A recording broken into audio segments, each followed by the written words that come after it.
3 months of house arrest, 0 internet, 1 creepy neighbor, and a girl who thinks you're either a stalker or a hero. Yeah, my summer didn't exactly go as planned either. Our story starts with Kale, a young college student, and his father Daniel, fishing in a freshwater swamp. On their way home, they get in a deadly 3-way car accident. Rip in peace, Dad. That was 1 year ago. Now, in the present day, we see Kale asleep in a Spanish class. The teacher, Senor Gooders, threw a whiteboard eraser at him to wake him up. He confronts Kale and asks him why you shouldn't fail him on the spot.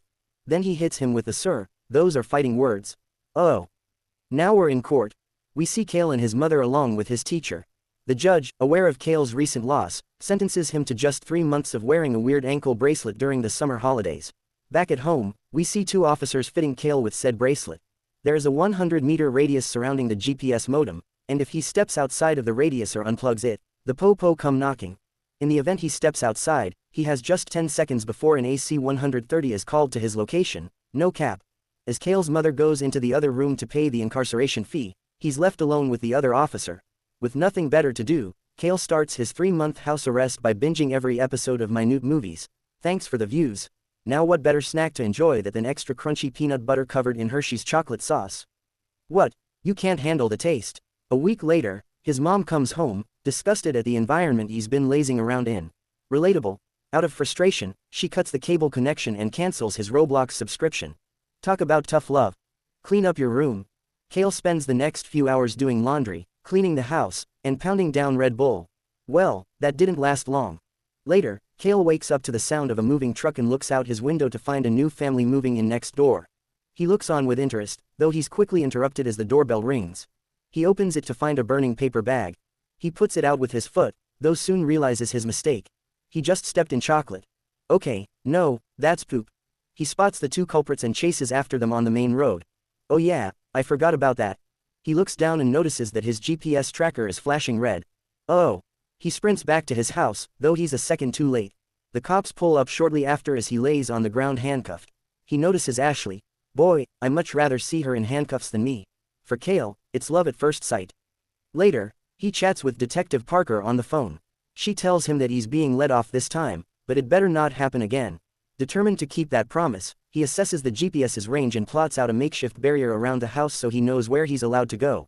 Suddenly, he spots Ashley pulling up into her driveway, but because he's a beta male, he ducks down under the bushes before rushing inside to avoid being seen. Come on, Kale, don't you know girls love confidence? Just be yourself, bro. Afterwards, he heads upstairs to have a peek at Ashley through the window.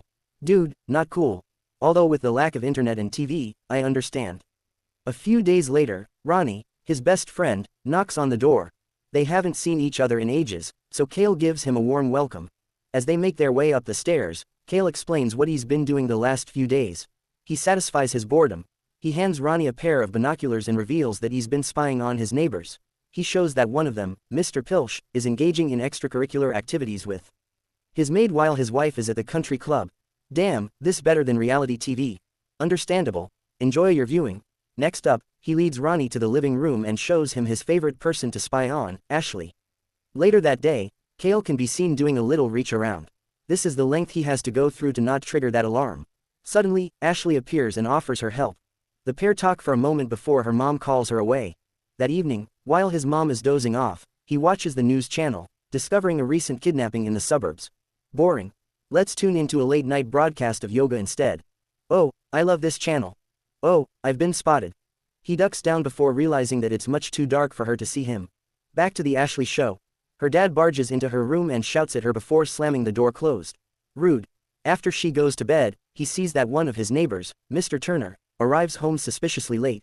As the neighbor gets back in his car and leaves, Kale notices that it's the same as the kidnapper's car described on the news, a Mustang with a dent on the front bumper. Sauce. The next day, Kale decides to further investigate his suspicious neighbor. He hides behind his fence, just within the radius of the GPS modem. Suddenly, his neighbor spots him and approaches the fence. Kale is relieved to learn that the neighbor was simply getting confrontational with a rabbit. Later that day, Ronnie is back at Kale's house. They talk about the recent events. Kale has a binocular to Ronnie who leans in a little too far.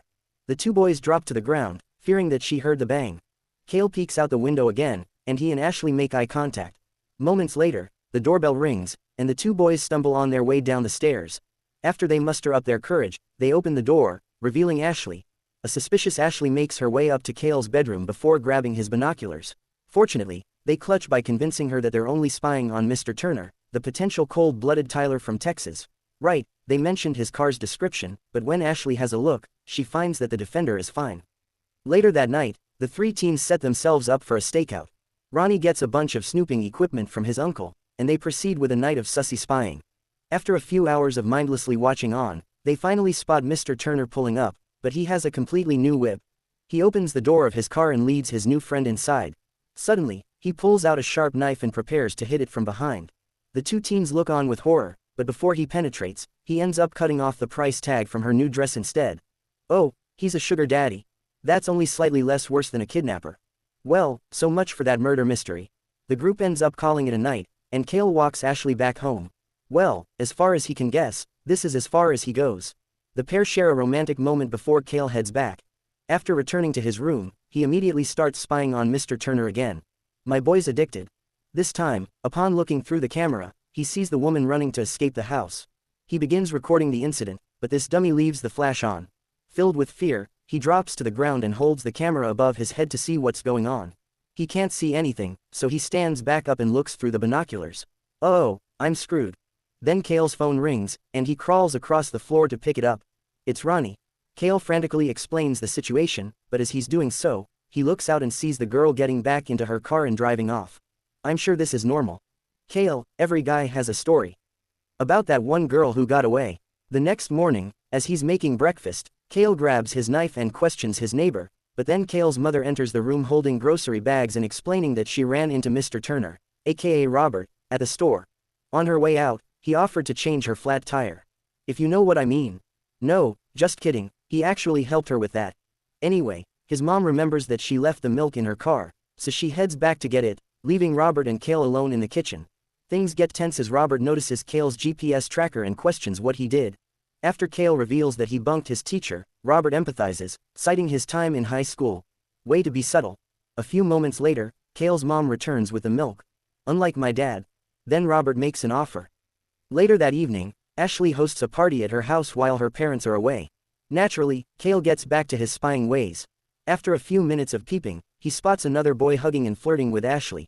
Oh no, in retaliation, Cale decides to blast loud music from his rooftop to disrupt the party, though Ashley ends up jumping through his window to unplug the music. She even threatens to throw away his iPod, but then he admits to having been spying on her since she moved in. He tells her about all the small details of her personality that he's noticed, and somehow Ashley's totally into this, and they kiss. It's either the creepiest or the sweetest thing I've ever heard. Remember, boys, sweet if you're cute, creepy if you're not. Unbeknownst to them, and right next door, Robert's window has just been covered in blood. A few moments later, they hear loud thuds from outside their window. They look out and see the notorious neighbor dragging a bloody bag down his stairs. The next day, they decide to investigate. Ronnie is tasked with breaking into his car to see what was in the bag. Meanwhile, Ashley follows Robert as he shops so they know when he's on his way home. Ronnie manages to break into the car when Cale's phone rings. You had one job. Ashley, suspecting that Robert is on his way home, Cale hurries Ronnie to feed him the password to the garage. Meanwhile, as Ashley is driving out of the parking lot, she runs into, you guessed it, Robert. He tells her that he knows she's been following him. Leave me alone, you damn millennials. Boomer moment. Back at home, the three teens meet and discuss what to do next. Ashley tells them all to drop it, believing that they've taken things too far. Before the conversation can continue, she's once again called away by her mother. Apparently, it's her parents' anniversary. Look at you still having two parents. Ashley straight flexing on my boy Cale. Later at night, a determined Cale continues his investigation. He manages to find the blueprints for Robert's house and begins analyzing them. He develops a portable camera system that streams to his TV. As he's wrapping up, Cale agrees to help Ronnie get his phone, but first he needs him to break into Robert's garage with camera in hand. Okay, in the garage, Ronnie manages to find his phone, but Cale wants that bag, Sam. Ronnie spots the bag in the corner of the room, exclaiming that it smells horrible. Don't take that out of context. Suddenly, the garage door begins to close. A panicked Ronnie runs into the house. Oh, SpaghettiOs. In an effort to save his friend, Cale arms himself with a bat and runs over. Meanwhile, ankle bracelet go burr. Damn, they're fast. Cale pleads with them to check his garage. They oblige. Upon inspecting the blue bag, they find a dead deer that Robert had hid with his car. I mean, technically that's still murder, right? Back at home, Kale's scolded by his mom, who reminds him that he has court tomorrow. After she heads to Robert's house to apologize, Kale watches from his window. Suddenly, he gets a text message from Ronnie telling him to check his TV. Kale turns around and sees Ronnie laying unconscious through the screen. Wait a second, psych. Just a prank, bro. I wasn't actually dead. Ronnie explains that he managed to get out of his house and didn't see anything sus inside. Kale ultimately forgives him and explains his mom went over to apologize to Robert.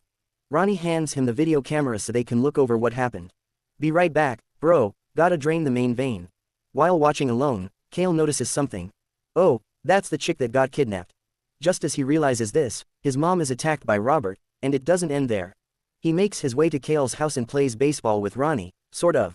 Then Robert goes upstairs to attack Kale, but his reflection betrays him, allowing Kale to dodge.